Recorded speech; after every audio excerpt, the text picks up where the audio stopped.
स्वागत है आप सभी का एक बार फिर से हमारे YouTube चैनल हिंदी ज्ञान पर। इस वीडियो के माध्यम से हम क्लास 9 यूपी बोर्ड के छात्रों की हिंदी पाठ्य पुस्तक में संकलित संस्कृत खंड का पहला अध्याय वंदना शीर्षक जो है इसके संपूर्ण अवतरण की व्याख्या को इस वीडियो के माध्यम से हम साझा करेंगे। इस वीडियो में हम आपको हिंदी अनुवाद और साथ ही इस चैप्टर के जितने भी प्रश्न उत्तर होंगे उन सभी पर चर्चा करेंगे। आइए बिना किसी देरी के हम हिंदी अनुवाद की ओर बढ़ते हैं और देखते हैं इसका हिंदी अनुवाद। देखिए, ये आपका पहला अध्याय है, प्रथम पाठ दिया गया है और इसकी व्याख्या देखिए इस प्रकार है। तेजो असि तेजोमयी देहि, वीर्यम असि वीर्यमयी देहि, बलम असि बलमयी देहि, ओजो असि ओजोमयी देहि। तेजो असि तेजोमयी देहि। तेजो असि यानी तेज प्लस असि अर्थात कांति स्वरूप हो। कांति या आप तेज भी लिख सकते हैं, असि मतलब हो। तेजोमयी देहि, इसलिए आप मुझे तेज अर्थात कांति, मई मतलब मुझे, देहि मतलब धारण कराओ या दो। देखिए इसमें एक वंदना है, तो इसमें वंदना किया गया है ईश्वर से। तो आप लिखेंगे कि हे ईश्वर, आप क्या हो? तेजो असि, आप में तेज है, प्रकाश है, कांति है, यानी आप प्रकाश स्वरूप हो। तेजोमयी देहि, इसलिए आप मुझे भी प्रकाश धारण कराओ। या आप इसका अर्थ इस प्रकार भी लिख सकते हैं कि हे ईश्वर, आप तेजवान हो, इसलिए आप मुझे भी तेज धारण कराओ। वीर्यम असि वीर्यमयी देहि। वीर्यम मतलब होता है पराक्रम। पराक्रम आप लिखेंगे कि वीर्यम असि वीर्यमयी देहि, हे ईश्वर, आप पराक्रमी हो, इसलिए मुझे भी पराक्रम धारण कराओ। बलम असि बलमयी देहि, हे ईश्वर, आप बलशाली हो या बलवान हो, इसलिए मई मतलब मुझे, बलम देहि बल को, देहि मतलब धारण कराओ। ओजो असि ओजोमयी देहि, हे ईश्वर, आप ओजवान हो। ओज मतलब होता है सामर्थ्य, या आप यह भी लिख सकते हैं कि हे ईश्वर, आप सामर्थ्यवान हो, इसलिए मुझे ओजो देहि यानी सामर्थ्य धारण कराओ। देखिए क्या इसका अर्थ है, पुनः हम अर्थ पर चर्चा करते हैं। संपूर्ण अर्थ पर आप लिखेंगे कि हे ईश्वर, ये वंदना है इसलिए वंदना किया गया है ईश्वर से। तो आप लिखेंगे कि हे ईश्वर, तेजो असि तेजोमयी देहि, आप तेजवान हो या आप कांति स्वरूप हो, इसलिए आप मुझे तेजो देहि मतलब तेज धारण कराओ। वीर्यम असि वीर्यमयी देहि, हे ईश्वर, आप पराक्रमी हो, इसलिए मुझे पराक्रम धारण कराओ। बलम असि बलमयी देहि, हे ईश्वर, आप बलशाली हो, इसलिए मुझे बल धारण कराओ। ओजो असि ओजोमयी देहि, हे ईश्वर, आप ओजवान हो या ओजस्वी हो या सामर्थ्यवान हो। आप जो भी लिखना चाहें लिख सकते हैं। सामान्य रूप से आप यह लिख दीजिएगा कि हे ईश्वर, आप ओजस्वी हो, इसलिए आप मुझे भी ओज धारण कराओ। इसका अर्थ ये होगा। आइए दूसरे पद्यांश की ओर चलते हैं। देखिए दिया गया है कि अस्तो मां सद्गमय, तमसो मां ज्योतिर्गमय, मृत्योर मां अमृतम गमय। अस्तो, अस्तो का अर्थ होता है बुराई। मां यानी मुझे, सद मतलब भलाई, गमय मतलब ले जाओ। तो इसका आप अर्थ निकालेंगे कि इसमें इस जो दूसरा पद्यांश है इसमें यह व्याख्या किया गया है कि हे ईश्वर, अस्तो यानी मेरी जो भी बुराई है, तुम मुझे बुराई से सद्गमय मतलब भलाई की ओर ले चलो। हे ईश्वर, अस्तो मां, मुझे बुराई से सद्गमय भलाई की ओर ले चलो।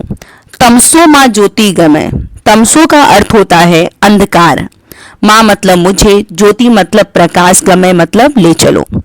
हे ईश्वर, तुम मुझे अंधकार से ज्योति मतलब प्रकाश की ओर ले चलो।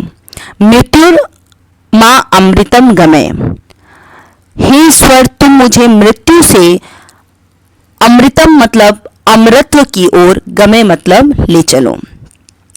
इसका पूरे का अर्थ देखिए, अस्तो मा सद्गमय, हे ईश्वर आप मुझे बुराई से भलाई की ओर ले चलो।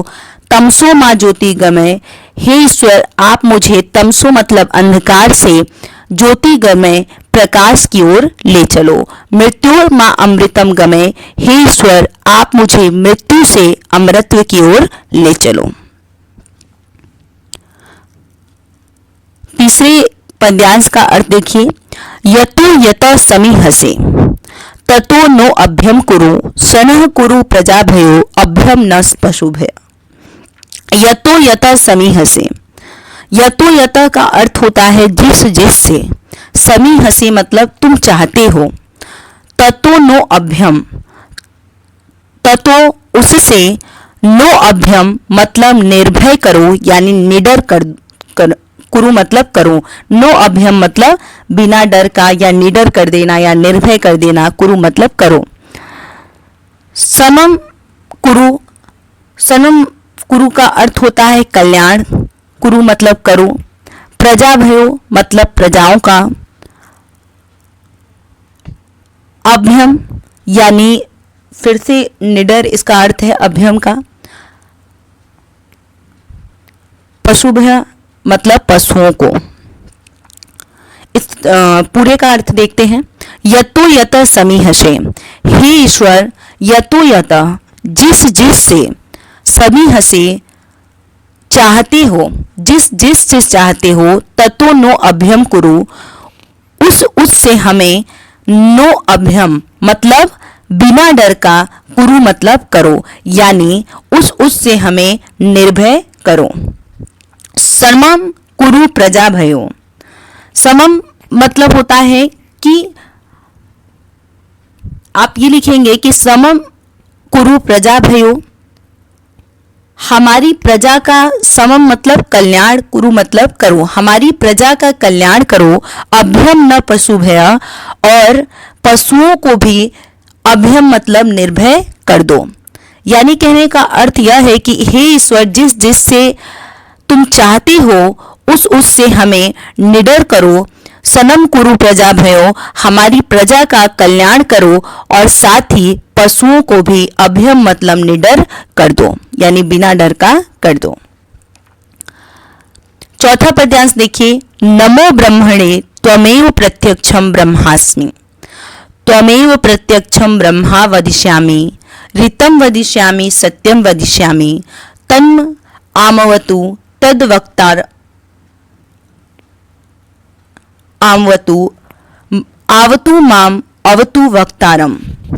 देखिए, नमो ब्रह्मणे अर्थात ब्रह्मा के लिए, त्वमेव मतलब तुम ही, प्रत्यक्षम ब्रह्मास्मि, प्रत्यक्षम मतलब प्रत्यक्ष, ब्रह्मास्मि मतलब ब्रह्मा, अस्मि मतलब हो। नमो ब्रह्मणे ब्रह्मा के लिए नमस्कार है, आप लिखेंगे नमो ब्रह्मणे यानी ब्रह्मा को नमस्कार है। त्वमेव तुम ही, प्रत्यक्षम ब्रह्मासि तुम ही प्रत्यक्ष ब्रह्मा हो। त्वमेव प्रत्यक्षम तुमको ही, प्रत्यक्षम प्रत्यक्ष रूप से, ब्रह्मम वदिष्यामि, वदिष्यामि मतलब होता है कहूँगा, तुम्हें ही प्रत्यक्ष रूप से ब्रह्मा कहूँगा। ऋतम यथा स्थिति यानी जैसी स्थिति होगी, वदिष्यामि वैसा ही कहूँगा, अर्थात जो सच्चाई होगी, जो वास्तविकता होगी वही कहूँगा। सत्यम वदिष्यामि सत्य कहूँगा। तन् आमन्तु तद वक्तारम अवतु, तम आवतु मतलब होता है वह मेरी रक्षा करे। तद वक्तारम तु मतलब वक्ता की, वह मेरी रक्षा करे, वह वक्ता की रक्षा करे। अवतु माँ मेरी रक्षा करे, अवतु वक्तारम और वक्ता की रक्षा करे।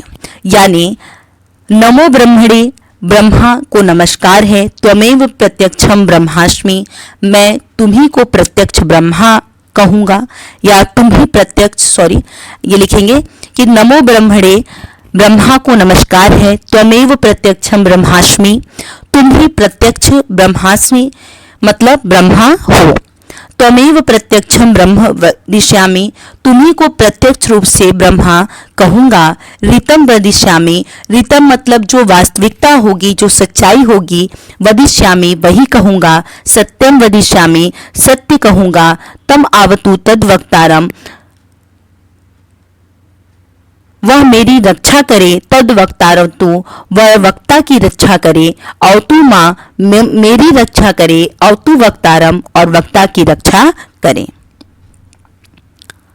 ये आप इसका चौथे कार्ड लिखेंगे कि ब्रह्मा के लिए नमस्कार है। तुम ही प्रत्यक्ष ब्रह्मा हो, तुमको ही प्रत्यक्ष ब्रह्मा कहूंगा। जो सत्य होगा वो कहूंगा, सत्य ही कहूंगा। तुम मेरी रक्षा करो, वक्ता की रक्षा करो, मेरी रक्षा करो और वक्ता की रक्षा करो। पांचवा और अंतिम इसका जो है, इस पे हम देखते हैं, चर्चा करते हैं। सत्यव्रतम सत्य परम त्रिसत्यम, सतस्य योनि निहितम च सत्ये, सतस्य सत्यम ऋत सत्य नेत्रम, सत्या आत्मकम त्वाम शरणम प्रपन्ना। देखिए इसका अर्थ क्या है। सत्यव्रतम, सत्य का व्रत लेने वाला। सत्य परम, सत्यनिष्ठ। त्रिसत्यम, त्रिकाल सत्य। सतस्य, सतस्य त्रिकाल सत्य का अर्थ जो तीनों लोक में सत्य है। सतस्य का अर्थ है कि सदा सत्य रहने वाला। योनि अर्थात जन्मदाता। निहितम च सत्य, सतश्च सत्यम वृत सत्य नेत्रम। सत्यात्मकम वा शरणम प्रपन्ना, प्रपन्ना मतलब अर्थ होता है प्राप्त होते हैं। देखिए सत्यव्रतम, आप सत्य का व्रत धारण करने वाले। सत्य परम, सत्य में तत्पर रहने वाले। त्रिसत्यम, त्रिकाल सत्य हैं। यानी आप सत्य का व्रत धारण करने वाले। कहने का तात्पर्य यह है कि आप सत्य का व्रत धारण करने वाले से तात्पर्य यह है, एक सेकंड रुकेंगे हम लोग। सत्य व्रतम, सत्य का व्रत धारण करने वाले। सत्य परम, सत्य में तत्पर रहने वाले यानी सत्यनिष्ठ। त्रिसत्यम, त्रिकाल सत्यम। सतस्य योनिम, सत्य को उत्पन्न करने वाले। योनिम मतलब हमने बताया कि उत्पन्न करने वाले या जन्म देने वाले। सतस्य योनि यानी सत्य को जन्म देने वाले। निहितम च सत्यम, सत्य में ही निहित रहने वाले। सतस्य सत्यम, सत्य के भी सत्य। रीति सत्यम, वास्तविक सत्य के प्रवर्तक हैं। सत्यात्मम वा शरणम प्रपन्ना, इसलिए हे ईश्वर हम आपकी शरण में प्राप्त हुए हैं। देखिए सत्य का व्रत धारण करने वाले, सत्यनिष्ठ, त्रिकाल सत्य, सत्य को जन्म देने वाले, सत्य में ही निहित रहने वाले, सत्यों के सत्य, वास्तविक सत्य को धारण करने वाले या वास्तविक सत्य के प्रवर्तक। आप सत्यों के सत्य हैं, इसलिए हे ईश्वर हम आपके शरण में प्रपन्ना मतलब प्राप्त हुए हैं।